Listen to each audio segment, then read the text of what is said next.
Baik, Assalamualaikum warahmatullahi wabarakatuh. Waalaikumsalam warahmatullahi wabarakatuh. Sebelumnya, perkenalkan nama saya Tasya Dewi Febiana. Saya akan mempresentasikan mengenai BBLR, yaitu berat bayi lahir rendah.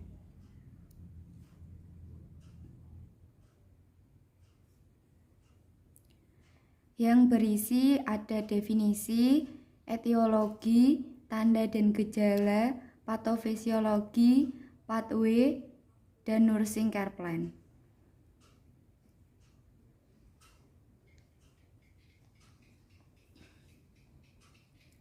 Yang pertama ada definisi.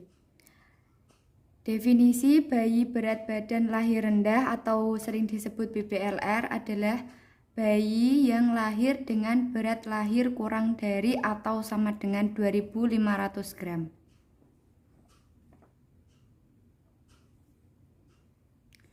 Yang kedua ada etiologi. Etiologi meliputi ada faktor ibu, faktor janin, faktor plasenta, dan faktor lingkungan.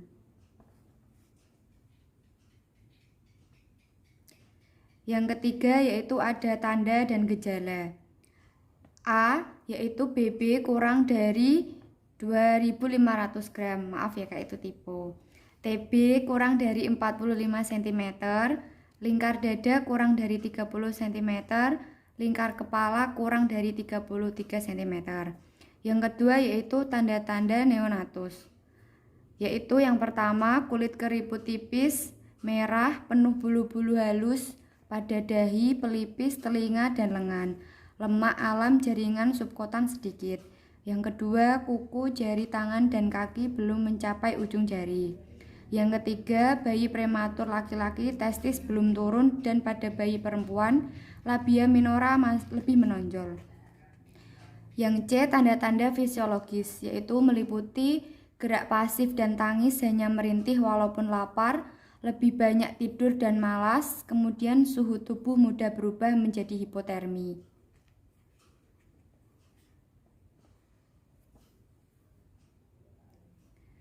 Yang keempat ada patofisiologi. Tingginya morbiditas dan mortalitas bayi berat badan lahir rendah masih menjadi masalah utama. Gizi ibu yang jelek sebelumnya terjadinya kehamilan maupun pada waktu sedang hamil lebih sering menghasilkan bayi BBLR. Kurang gizi yang kronik pada masa anak-anak dengan atau tanpa sakit yang berulang akan menyebabkan bentuk tubuh yang stunting atau kuntet pada masa dewasa. Kondisi ini sering melahirkan bagi BBLR. Ini contoh pathway-nya ya Kak.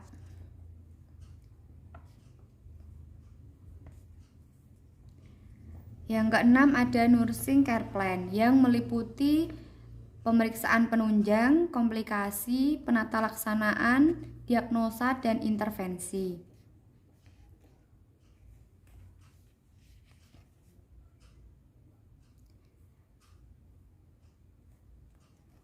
Kak, yang pertama belum Kak. Yang pertama pemeriksaan penunjang.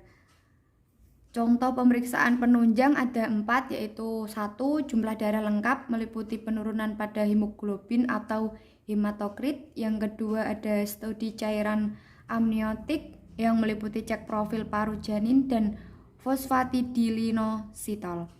Yang ketiga ada dextrostik yang meliputi tes yang menyatakan hipoglikemia. Yang keempat yaitu penentuan RH dan KOM langsung. Bila ibu RH negatif dan ayah RH positif dapat menentukan inkompatibilitas. Yang kedua ada komplikasi. Komplikasi yaitu meliputi hipotermi, hipoglikemia, dan pendarahan. Yang ketiga ada penata laksanaan. Penanganan bayi meliputi semakin prematur bayi maka besar kemungkinan terjadi serangan sianosis. Yang kedua yaitu pelestarian suhu tubuh. Bayi dengan berat lahir rendah memerlukan pengendalian lingkungan dalam suatu tempat tidur terbuka dengan mempertahankan suatu suhu normal di atas 25 derajat Celcius. Yang ketiga ada inkubator. Bayi dengan berat lahir rendah dirawat dalam inkubator dengan prosedur perawatan yang dapat dilakukan melalui jendela atau lengan baju. Kemudian yang keempat ada pemberian oksigen. Oksigen diberikan sekitar 30-35% dengan menggunakan heatbook.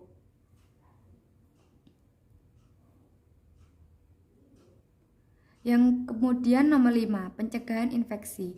Bayi dengan berat lahir rendah memiliki sistem imunologi yang rendah sehingga mudah terkena infeksi. Kemudian keenam, pemberian makan. Pemberian ASI dianggap pilihan pertama yang dapat diberikan melalui kateter, terutama pada bayi yang refleks hisap dan menelannya lemah. Kemudian yang terakhir ada pencegahan BPLR. Dapat dicegah dengan beberapa hal berikut.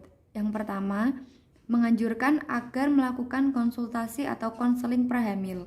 Yang kedua, menganjurkan agar calon ibu imunisasi TT atau imunisasi pranikah untuk mencegah penyakit tetanus. Yang ketiga, menganjurkan agar ibu rutin memeriksakan kehamilan. Yang keempat, ada diagnosa keperawatan. Diagnosa keperawatan yang pertama yaitu pola nafas tidak efektif. Yang kedua, bersihan jalan nafas tidak efektif. Yang ketiga, resiko ketidakseimbangan temperatur tubuh. Dan keempat, ketidakseimbangan nutrisi kurang dari kebutuhan tubuh. Yang kelima, intervensi keperawatan. Diagnosa pertama, pola nafas tidak efektif. Menurut NOC, status pernafasan kepatuhan jalan nafas, indikator pernafasan dalam batas normal 16-24 kali per menit. Irama pernapasan normal, keadaan inspirasi tidak ada suara nafas tambahan, tidak terjadi dyspnea, tidak terlihat penggunaan obat bantu nafas, tidak ada batuk, akumulasi sputum tidak ada. Yang kemudian ada status pernafasan, sama dengan ventilator. Dengan indikator pernafasan dalam batas normal, irama pernafasan, kedalaman inspirasi, bunyi perkusi, tidal volume dalam batas normal. Kemudian NIC-nya yang A, manajemen jalan nafas. Buka jalan nafas, gunakan teknik chin lift atau jaw thrust bila perlu. Posisikan pasien untuk memaksimalkan ventilasi. Identifikasi pasien, perlunya pemasangan alat jalan nafas buatan, pasang mayo bila perlu, lakukan fisioterapi dada bila perlu, keluarkan sekret dengan batuk atau suction. Auskultasi suara nafas, catat adanya suara tambahan. Kemudian lakukan suction bila pada mayo. Berikan bronkodilator bila perlu. Berikan pelembab udara kasihan basah NaCl lembab. Kemudian atur intake untuk cairan, mengoptimalkan keseimbangan. Dan monitor respirasi dan stat. Next, Kak. Kemudian ini ada beberapa contoh intervensi yang lain. Next saja, Kak.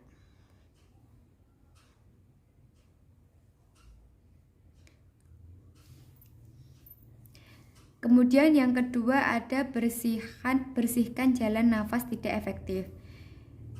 Dalam NOC-nya, status pernafasan kepatenan jalan nafas dengan indikator pernafasan 16-24 kali per menit. Irama pernafasan normal, kedalaman inspirasi dalam batas normal, tidak ada suara nafas tambahan, tidak terjadi dyspnea, tidak terlihat penggunaan otot bantu nafas, tidak ada batuk. Yang kemudian yang B, status pernafasan ventilasi.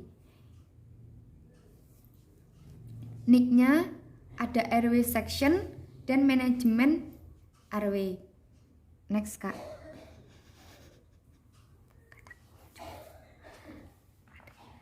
Kemudian yang C ada kontrol aspirasi. Dengan indikator identifikasi faktor resiko minimal, faktor resiko tidak ditemukan, pemeliharaan oral hygiene baik, posisi selalu tegak lurus atau menyamping saat makan dan minum. Penyeleksian makanan dan minuman sesuai dengan kemampuan menelan. Kemudian penggunaan kekentalan cairan sesuai kebutuhan, dan yang terakhir posisikan tegak selama 30 menit setelah makan dilakukan. Dalam NIC-nya ada monitor status oksigen pasien, ajarkan keluarga bagaimana cara melakukan suction, kemudian hentikan suction dan berikan oksigen apabila pasien menunjukkan brakikardi. Kemudian dalam airway manajemennya ada buka jalan nafas, gunakan teknik chin lift atau jaw thrust bila perlu. Posisikan pasien untuk memaksimalkan ventilasi.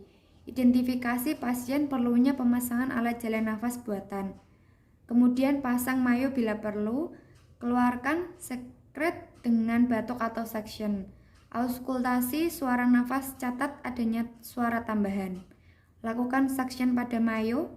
Kolaborasikan pemberian bronkodilator bila perlu. Berikan pelembab udara kasa basah NaCl lembab. Atur intake untuk cairan mengoptimalkan keseimbangan dan monitor respirasi. Next, Kak.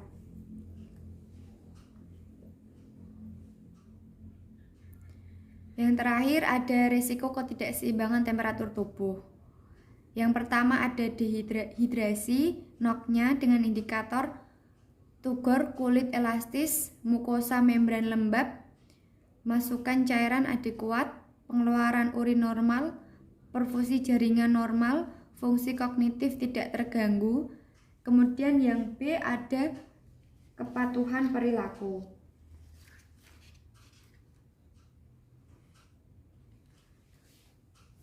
Belum, Kak.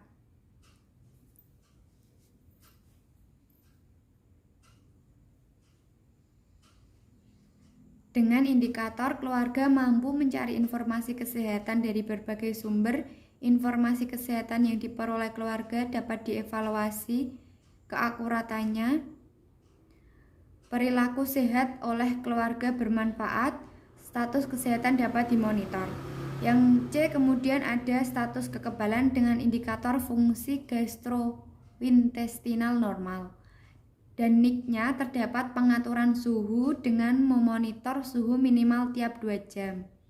Rencanakan monitoring suhu secara kontinu, monitor TD, nadi, dan RR.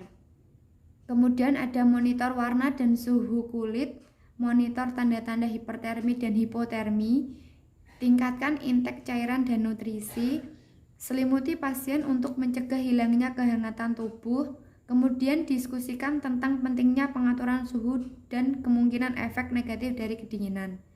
Ajarkan pada pasien cara mencegah keletihan akibat panas. Beritahukan tentang indikasi terjadinya keletihan dan penanganan emergensi yang diperlukan. Ajarkan indikasi dari hipotermi dan penanganan yang diperlukan. Dan yang terakhir, berikan antiseptik jika perlu.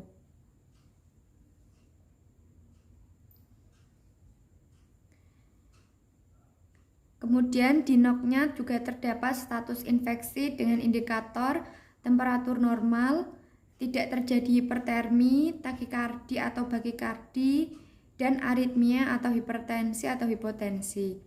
Tidak pucat atau sianosis, kulit tidak burik, tidak terjadi muntah, diare, distensi abdomen. Refleks hitam bagus, tidak terjadi letargi, iritabilitas kejang. Tidak ditemui ras, wara tangis yang keras, bau busuk, nanah, konjungtiva, infeksi umbilikal. Kemudian yang E, kontrol resiko, dan yang terakhir deteksi resiko.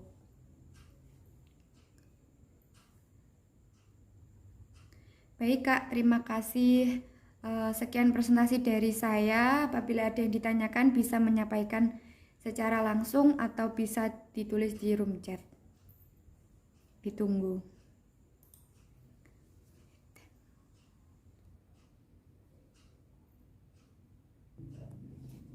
Ya, silahkan, Kak. Assalamualaikum.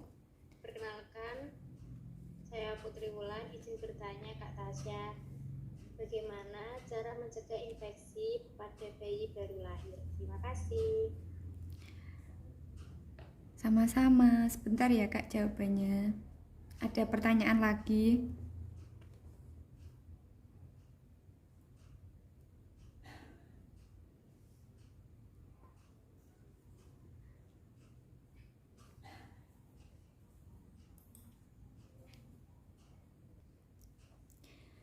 Baik Kak, terima kasih atas pertanyaannya.